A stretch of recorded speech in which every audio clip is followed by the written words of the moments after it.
Mochishini 45 mingdan.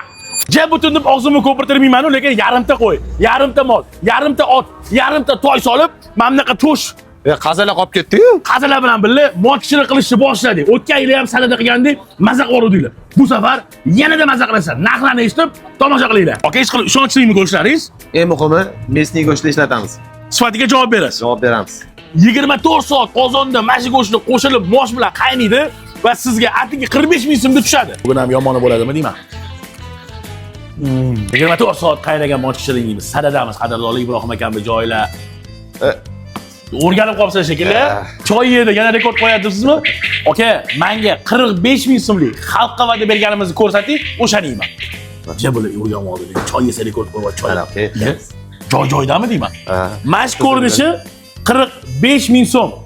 Qazi, qarta til qo'shsanglar yana qo'shilaverar ekan. Hozir mazasini ko'ramiz.